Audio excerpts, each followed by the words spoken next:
Real process to learn the art of acting. अभिनय कला का सहज मार्ग। Lecture series on acting by Lalit Singh पोखरिया।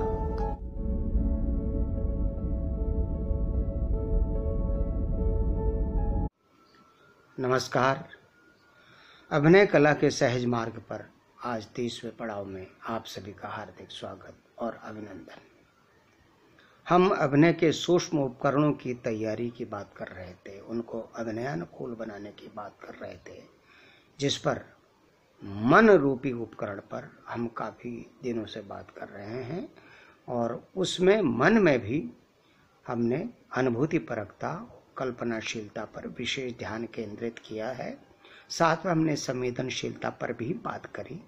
आज इसी को और मुझे खुलासा करने की ज़रूरत महसूस हो रही है। आप कह सकते हैं जब अनुभूति है यानी फीलिंग है और इमेजिनेशन है तो फिर यह संवेदना और अलग से क्या बात है। पहली बात तो हम ये जान लें कि अभिनय के लिए या किसी भी कला के लिए ऐसा कोई भी उपकरण या ऐसी कोई बात काम में आने वाली नहीं जो बाहर से आती हो। वही उन्हीं तत्वों पर पुनर्विचार करना है, उन्हीं तत्वों पर ध्यान केंद्रित करना है जो हमारे व्यक्तित्व में हैं। और आजकल हम उनमें 4 जो मुख्य आयाम हैं होते हैं हमारे व्यक्तित्व के, मन, मस्तिष्क, वाणी, शरीर। और यही 4 आयाम या यही 4 उपकरण कला के खास तौर से 4 आयाम जो होते हैं वो अभिनय के होते हैं। तो उन्हीं की तैयारियों पर हम बात कर रहे हैं। तब फिर हम आते हैं पुनः अनुभूति परकता पर और कल्पनाशीलता पर, ताकि हम संवेदनशीलता को बेहतर समझ सकें। देखिए, अनुभूति का अस्तित्व तो वहीं पर आ जाता है जहां पर हम जड़ से अलग होकर चेतन सत्ता में होते हैं। यानी चेतना की जो सत्ता है, चेतना से, उसी सत्ता से अनुभूति जुड़ी हुई है। मतलब कोई चिंतन नहीं भी हो रहा तो अनुभूति है। हम किसी समय और स्थान में हैं, समय और स्थान का एक वातावरण है। तो सबसे पहली बात तो अपना होना, अपने होने की अनुभूति। अगर हम जगे हुए हैं और होशो हवास में हैं तो अनुभूति का पहला चरण, पहली ईंट क्या है? हम हैं। इसके साथ अनुभूति फिर अगर हम आगे बढ़ते हैं तो 2 प्रकार की होती है, एक शारीरिक, एक मानसिक। तो शारीरिक अनुभूति भी स्वतः होती है जो हमारे 5 ज्ञानेंद्रियों से होती है। त्वचा से, स्पर्श से होती है शरीर में, और या भूख लगती है तो वो भी अनुभूति है, दर्द होता है वो भी एक अनुभूति है, जिह्वा में किसी प्रकार का स्वाद आता है तो उसकी भी एक अनुभूति होती है, ध्वनि कानों में पड़ती है तो उसकी एक अनुभूति होती है, दृश्य आंखों में आता है, दिखाई पड़ता है तो उसकी एक अनुभूति होती है, कोई गंध हमारे नाक में आती है तो उसकी एक अनुभूति होती है। शारीरिक यानी इंद्रियों से पता चलने वाली या इंद्रियों के माध्यम से आने वाली अनुभूति, ठीक है। और एक होती है मानसिक, कि तरह तरह के दृश्य या परिस्थिति में, अवस्था में हमारे मन में कौन सा भाव जागृत होता है, कौन सा भाव जागृत होता है, वो भी एक अनुभूति होती है। मतलब अनुभूति के धरातल पर ही भाव जागृत होता है, भाव पैदा होता है। लेकिन अनुभूति को ही भाव कहेंगे ऐसा नहीं है। भाव अनुभूति का यानी इमोशन, फीलिंग का पर्यायवाची नहीं है। जैसे आम फल का पर्यायवाची नहीं है, आम फल है लेकिन फल का पर्यायवाची नहीं है। इसी प्रकार से अनुभूति अलग अलग भावों की हो सकती है, जैसे करुणा, क्रोध, वीरता, आश्चर्य या श्रृंगार, तृष्णा या घृणा, जिगुप्सा, ये अलग अलग भाव हैं, इनकी अनुभूति होती है ना। तो एक भाव सत्ता अलग है और वो सभी जो है अनुभूति, मतलब कहने का मतलब अलग अलग भावों की अनुभूति होती है। लेकिन क्यों होती है? उसकी अलग अलग परिस्थिति होती है या हमारी अलग अलग मनोदशा होती है। ठीक है, ये बातें मैं क्यों कह रहा हूँ, क्योंकि मुझे आपको संवेदना तक ले जाना है कि आखिर संवेदना फिर क्या बला है। आप ये कह सकते हैं कि अब तो इमोशन संवेदना लग रहा है। चलिए ठीक है, फीलिंग इमोशन नहीं है, हर इमोशन एक फीलिंग ही है, ऐसा कहा जा सकता है। यानी आम भी एक फल है, अमरूद भी एक फल है, केला भी एक फल है ना। उसी प्रकार से क्रोध भी एक भाव है, उस भाव की एक अनुभूति होती है। श्रृंगार भी एक भाव है, प्रेम भी एक भाव है, करुणा भी एक भाव है, वीरता एक भाव है, और इस प्रकार से और भी भाव हैं जो जिनकी अनुभूति होती है। तो फिर संवेदना क्या बात है। देखिए, भाव कई बार क्या होते हैं, हमारे भीतर एक सिर्फ एक मानसिक प्रतिक्रिया होती है। हमारे 5 ज्ञानेंद्रियों के माध्यम से प्राप्त हुई अनुभूति की एक रासायनिक, तो कहना थोड़ा सा अजीब सा हो जाएगा, बस एक प्रतिक्रिया, मतलब प्रतिफल होता है भाव, है ना। उस अनुभूति का प्रतिफल होता है।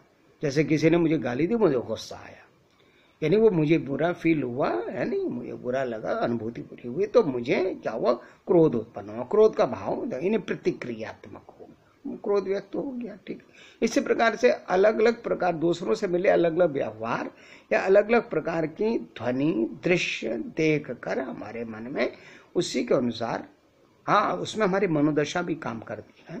कभी कभी अच्छी चीज भी बुरी लगती है, बुरी चीज भी अच्छी लगती है, ये एक अलग अपवाद स्वरूप बात अलग है। लेकिन इन भावों से किसी भी प्रकार से उत्पन्न होने वाले जो भाव हैं, वो हमेशा हमें सृजन की ओर उन्मुख नहीं करते, क्रिएशन की ओर उन्मुख नहीं करते। क्रिएशन की ओर उन्मुख करने का आधार केवल संवेदना है।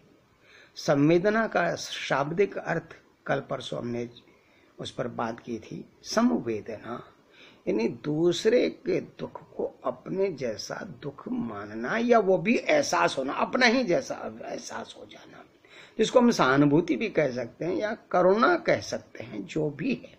लेकिन संवेदना का रिजल्ट क्या होता है, क्या होता है, वो सृजन की ओर उन्मुख होती है।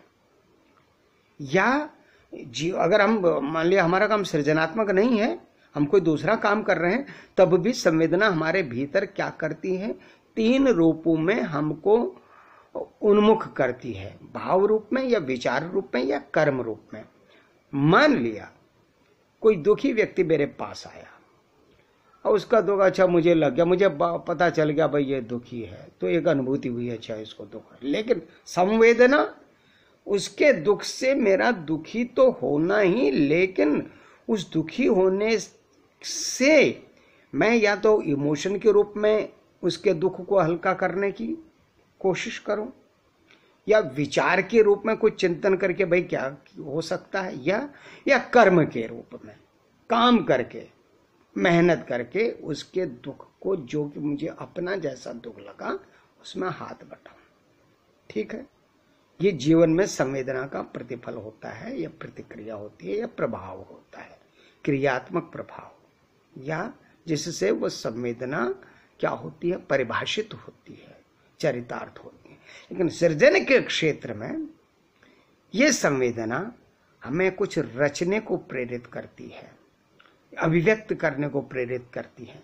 कभी कभी ये केवल भाव के रूप में अभिव्यक्त होगा, चाहे नृत्य में होगा, चाहे अभिनय में होगा, चाहे गायन में होगा। कभी कभी विचार के रूप में होगा, तो हम शायद कोई लेख लिखें, कोई कहानी लिखें, उसमें कहानी में पिरो कर कोई विचार और भाव, उस संवेदना से उत्पन्न विचार और भाव लिखें, ताकि हम पाठक वर्ग को उसका संदेश पहुंचाएं और पाठक वर्ग के भीतर भी मानवीय संवेदना उत्पन्न करने का रचनात्मक प्रयास करें। यह हम साहित्य के क्षेत्र में करते हैं। अभिनय के क्षेत्र में या नाटक के क्षेत्र में, नाटककार नाटक लिखेगा उससे प्रेरित होकर, निर्देशक सोचेगा भाई ये नाटक को मंच पर आना चाहिए। फिर मानव जीवन के इस पक्ष से संबंधित कोई ना कोई भाव, विचार या कर्म मंच पर हमें दिखाना चाहिए, ताकि सब संवेदनशील हों, सब दूसरे के दुख को दूर करने के प्रति एक मानवीय कर्तव्य बोध का एहसास करें, सबको मानवीय कर्तव्य बोध हो अपने अपने फील्ड में, तो रचनाकार को अपनी फील्ड में, निर्देशक को, लेखक को अपनी फील्ड में हो रहा है, तो निर्देशक उसको समायोजित करता मंच पर, उस शब्द के भीतर अमूर्त जो भाव विचार होता है उसका दृश्यांकन करता है या क्रियान्वयन मंच पर दिखाता है, और अभिनेता के माध्यम से दिखाता है। अभिनेता अपने भीतर उसको आत्मसात करता है, अनुभूति में लाता है और कल्पनाशीलता, कल्पना करता है उसमें कि ये मेरे साथ हो रहा है या मेरे मन में इस परिस्थिति में उसके लिए ये बात पैदा हो रही है, विभाव रूप में, विचार रूप में या कर्म रूप में। अभिनेता उनके अपने जो है वाणी से, शरीर की भाव भंगिमाओं से, मुखाकृति से इनको मन में आई हुई उस अनुभूति को, संवेदना को जो है दृश्य में बदलता है। तो संवेदना का यहाँ ये रोल हो जाता है। अब ऐसे में ये भूल कभी नहीं करना चाहिए कि हर भाव एक संवेदना है। नहीं, संवेदना वही है जो सृजन के लिए प्रेरित करे। आप कह सकते हैं कि वे संवेदना को इतना अलग तो नहीं किया जा सकता है कि जैसे कि लोहे से लकड़ी को अलग, लोहा और लकड़ी का बुरादा एक साथ मिला तो हम मैग्नेट वैग्नेट लगा के उसको अलग कर दें।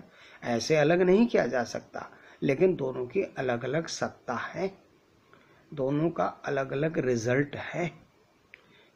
अब मैं इसको ऐसे आपको बताऊं कि हर भाव में संवेदना क्यों नहीं है। संवेदना वही है जो रचने के लिए प्रेरित करे। अगर हमें किसी बात से क्रोधित होते हैं, हमें गुस्सा आता है, घृणा होती है, तो ये रचना के लिए हमें प्रेरित है कि हमको क्रोध में हम मारने दौड़ जाएंगे, घृणा में हम बिल्कुल उससे अलग होना चाहेंगे। ये हमें रचने के लिए प्रेरित नहीं करेंगे।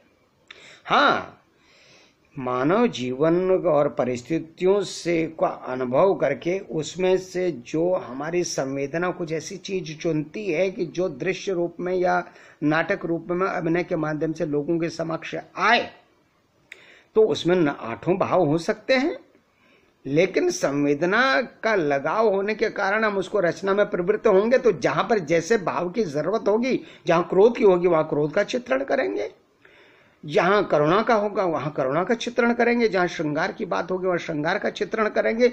लेकिन ये सब हम क्यों कर रहे होंगे? कि हमारे भीतर एक संवेदना होगी कि नहीं भाई, हमें रचना चाहिए अमुक व्यक्ति की या अमुक समाज की या अमुक जीवन परिस्थितियों की। ये जो बात है, इसको ये जो भाव रूप में या विचार रूप में या कर्म रूप में परिणित होकर दर्शकों के सामने ये बात जानी चाहिए। तो ये सबसे मेन जो इग्निशन है वो संवेदना है। आम जीवन में क्या होता है, फीलिंग होती है, हमें अनुभव हो गया, लेकिन संवेदना नहीं जाग पाती है ना। ऐसा होता है ना। देखिए, मान लिया हम राह पर चलते हैं, एक आदमी गिर जाता है और 8-10 लोग जा रहे हैं, अरे गिर गया भाई, ये होता है, फील हो गया भाई गिर गया, लेकिन हम चल देते हैं। लेकिन उसी में एक व्यक्ति ऐसा होता है जो उसकी मदद के लिए प्रेरित हो जाता है ना, और जाता है माफ कीजिएगा, भाव रूप में, विचार रूप में या कर्म रूप में उसके काम आने का प्रयास करता, आम जीवन में भी, है ना। तो संवेदना होना और केवल अनुभूति होना, यहाँ पर फर्क आपको समझ में आ गया होगा। तो अब ये भी समझ में आ गया होगा कि एक रचनाकार के लिए संवेदनशील होना कितनी बड़ी बात है। केवल अनुभूति परकता से और केवल कल्पनाशीलता से काम नहीं चलने वाला। हाँ, अनुभूति परकता और कल्पनाशीलता वो आधारभूत सामग्री तो हैं जिनके माध्यम से हम संवेदना का से प्रेरणा लेकर कुछ रचना सफल कर पाएंगे, है ना। तो संवेदना वो इग्निशन है। गाड़ी बहुत बढ़िया है, पेट्रोल भी भरा है, लेकिन गाड़ी स्टार्ट करने के लिए इग्निशन चाहिए ना, प्रेरणा चाहिए, या कैटलाइजेशन चाहिए, उत्प्रेरण चाहिए, कैटलिस्ट चाहिए। तो संवेदना वो काम करती है। नहीं तो अनुभूति तो हो ही जाएगी भाई, हम चेतन हैं तो अनुभूति होगी ना। हम सोए नहीं हैं, जगह हैं तो कुछ भी होगा। ये लीजिए, मैंने ये कुर्सी पे मारा, अब अनुभूति दर्द हो रहा है, ठीक है, चेतन है इसलिए हो रहा है। मैं मतलब जो है ये कॉपी मार दूंगा तो कॉपी को दर्द नहीं होगा। तो चेतन है तो अनुभूति तो हो ही जानी है। लेकिन फिर भी हमें अनुभूति परकता बढ़ानी है। क्यों? क्योंकि दर्द का सीन दिखाने के लिए हम खुद को चोट उस समय नहीं मारेंगे ना स्टेज पर। तुम्हारे भीतर अनुभव, हमें कल्पना करनी पड़ेगी और कल्पना को अपनी अनुभूति में लाना पड़ेगा, फिर अनुभूति को व्यक्त करना पड़ेगा। जैसे एक मोटी बात है, मंच पर एक व्यक्ति ने दूसरे को गोली मारी। अब उसने देखा मुझे गोली लगी, उसको गोली का दर्द दिखाना है, तो क्या भैया उसको सच में गोली मारी जाएगी? हैं? या ये भी नहीं है कि हाँ उसको जीवन में कभी गोली पड़ी हो तो वो काम कर लेगा, याद कर लेगा। हम कहते हैं पड़ी भी होगी तो उस समय तो नहीं पड़ रही ना, तब भी तो उसको कल्पना ही करनी पड़ेगी और उस कल्पना को फिर उस समय अपनी अनुभूति में लाना पड़ेगा। बात समझ में आ गई? तो कहने का मतलब यह है कि केवल अनुभूति हो जाने से काम नहीं चलेगा, ये मालूम है ना? ठीक है कि अनुभूति तो होती ही है, हम अगर जिंदा हैं तो अनुभूति होगी, लेकिन उस अनुभूति परकता को बढ़ाना इसलिए है क्योंकि हमें जब जिसमें रचना होता है तो उसकी कल्पना करनी पड़ती है। आगे की जो अध्यायों में, आगे की वार्ताओं में बहुत ऐसी बातें आएंगी जहां कदम कदम पर ये चीजों के सवालों के जवाब अपने आप मिलने लगेंगे, है ना? जैसे एक मोटी सी बात अभी हमने कही, कई बार ये तो आग में बंदा जल रहा है, स्टेज पे होता आग, तो स्टेज में क्या आग लगाई जा सकती है? तो कैसे होगा? एक्टर क्या करेगा? अब इसका मतलब उसके लिए उसको एक बार आग में जला हुआ होना चाहिए या किसी आदमी को जलते हुए देखा हुआ होना चाहिए।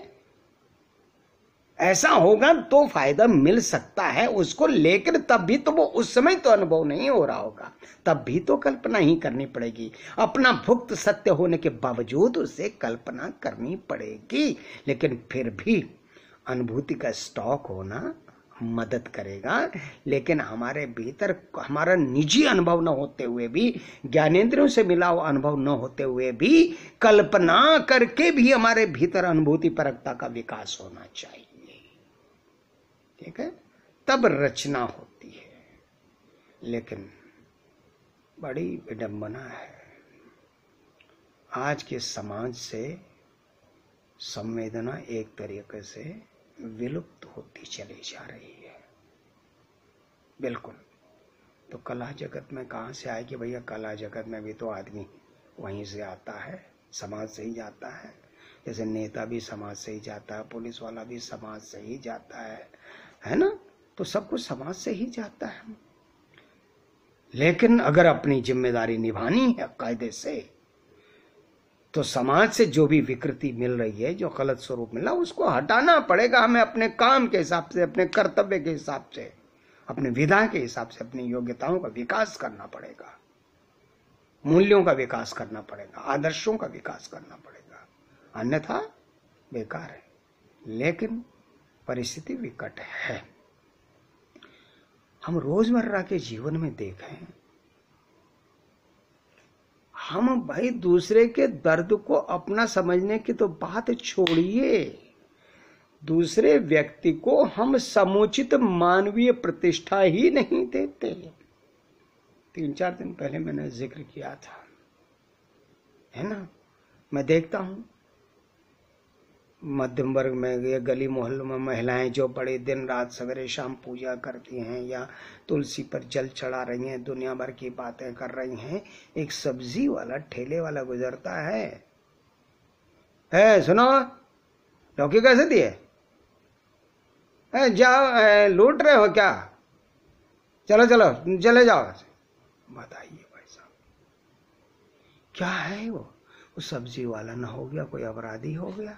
ऐसा रोजाना सवेरे शाम देखने को मिलता है। और कहीं उस सब्जी वाले के साथ में उसका 10-12 साल का बच्चा भी चल रहा हो, जैसा आमतौर ये संगति विडंबना है, और वो देख रहा हो कि एक महिला, संभ्रांत पढ़ी लिखी लगने वाली महिला, उसके पिता से किस तरीके से बात कर रही है, तो उस नन्हे सुकोमल हृदय में क्या बीतती होगी? कभी अनुमान लगाया आपने? वो देखता होगा मेरा पिता जो मेरा जन्मदाता है, उसको एक महिला अकारण इतने निम्न भाव से, इतने हीन भाव से बुला रही है, बात कर रही है। कैसी दर्दनाक स्थिति है, कैसी दर्दनाक स्थिति है, संवेदना की कैसी विडंबनामय स्थिति है। एक मोटा उदाहरण ही तो दिया है ना, लेकिन ये सवेरे शाम इस तरीके के तमाम उदाहरण हैं। रिक्शे वाले के साथ हम कैसा व्यवहार करते हैं, घर में काम कर रहे मजदूर के साथ कैसा व्यवहार करते हैं। प्रायः बहुत अच्छे लोग भी हैं, बहुत ग्रेट लोग भी हैं, एहसास ही नहीं होने देते, बराबरी कर रखते हैं, है ना। लेकिन बहुतायत में जो हो रहा है, और खास तौर से वो लोग पूरी दुनिया में जो बड़े धार्मिक बनते हैं, जो बड़े बुद्धिजीवी बनते हैं, जो बड़े सर्वहारा के उद्धारक बनते हैं, स्वयंभू उद्धारक बनते हैं, उनके निजी जीवन में लक्षणों में देखिए, वो भरे पूरे घर के होते हुए उनके घर में बाल नौकर, मतलब जो है बाल श्रम करते हुए नौकर देखिए, उनके साथ उनका व्यवहार देखिए, तब जीवन की विडंबना, विसंगति जो है दहाड़े मार के रो रही होती है। इसी तरीके से और भी बातें हैं, तमाम जगह जहां बाजार में सवेरे शाम तमाम ऐसा उदाहरण मिलता है। दानी बने हुए लोग, विश्वर में धार्मिक बने हुए लोग, बुद्धिजीवी बने हुए लोग, कलाकार बने हुए लोग, आम जीवन में उनकी संवेदना का स्तर कितना दयनीय, दारुण होता है, कितने गरीब होते हैं वो, है ना। तो ऐसे काम नहीं चलेगा, ऐसे काम नहीं चलेगा, क्योंकि ये संवेदना हमें विशाल हृदय बनाती है, व्यापक बनाती है, सृजना के बीज बोने के लिए बहुत विशाल भूमि प्रदान करती है। ये संवेदनशीलता अगर ये नहीं होगी तो फिर हमारे जो मतलब सृजना की भूमि होगी वो उर्वरा नहीं होगी। आप में से बहुत से लोग ये सोच सकते हैं कि दादा आप जो बात कर रहे हो ठीक है, लेकिन हमने ऐसे ऐसे दुष्ट लोग देखे हैं, ऐसे ऐसे नीच लोग देखे जो बहुत बढ़िया एक्टिंग कर लेते हैं। तो भैया उन पर कृपा है, प्रकृति की, ईश्वर की कृपा है ना। और उनके भीतर नैसे, क्योंकि मैंने कहा था अब इन्हें करने के लिए क्या है, सबसे मूलभूत जरूरत क्या, आप जिंदा हो और होशाहवास में हो, बाकी सब तो इनहेरेंट अपने आप हैं, सिर्फ हमें उसको अनकवर करना है, डिस्कवर करना है, और उसको इस तरह से कल्टीवेट करना है कि वो सृजन के बीज बोने के लिए बिल्कुल उपयुक्त हो जाए, बस इतना ही करना है। तो किसी में स्वयमेव इस स्तर पर होता है, वो दुष्ट होते हुए भी आदमी जो है, नीच होते हुए एक्टिंग बढ़िया कर जाता है ना। तो इसके लिए कोई मतलब इफन बट नहीं है। इसका मतलब ये नहीं है हो जाता कि भलाना दुष्ट है तो हम सब दुष्ट बन जाए और काम तो हो जाएगा, नहीं हो जाएगा। ये ठीक वैसी बात है, आमतौर पर बहुत से लोगों से कहा जाता है भाई बीड़ी सिगरेट ना पियो, कैंसर हो सकता है। वो तुरंत कतर है, वो 90 साल के हमारे दादाजी हैं, 15 साल की उम्र से बीड़ी पीना शुरू कर दिए थे, अभी भी चकाचक है। और कहेगा वो भैया जो है वो अभी हाल में उनको कैंसर हॉस्पिटल पहुंचाया गया, कभी बेचारे चाय तक नहीं पिए और उनको कैंसर हो गया। तो फालतू की बातें हैं। ऐसे उदाहरण दे के लोग आपको बरगला सकते हैं, है ना। ठीक है, कोई दुष्ट आदमी भी एक्टिंग बढ़िया कर ले रहा है तो वो रचनात्मकता के जो मानवीय और सामाजिक सरोकार हैं उन पर बहुत कुछ वो कर नहीं पाएगा। जो कला धर्मिता है, जो कला का धर्म है, जो रचना धर्मिता है, अगर उस पर कुछ काम करके हमें खुद को जस्टिफाई करना है, एज कलाकार ही नहीं एज ह्यूमन बीइंग भी हमको जस्टिफाई करना है अपने आप को, और जब हमने कला क्षेत्र को पकड़ा है तो हमारे जस्टिफिकेशन का जो चैलेंज है वो कई गुना बढ़ जाता है। ऐसे में तैयारी तो संपूर्ण होनी चाहिए, समग्रता में होनी चाहिए। मनसा वाचा कर्मणा, हमको निर्मल होना चाहिए, संवेदनशील होना चाहिए, क्योंकि संवेदनशीलता की धरती पर ही सृजन के नाना वनस्पतियां, नाना फल फूल उत्पन्न हो सकते हैं।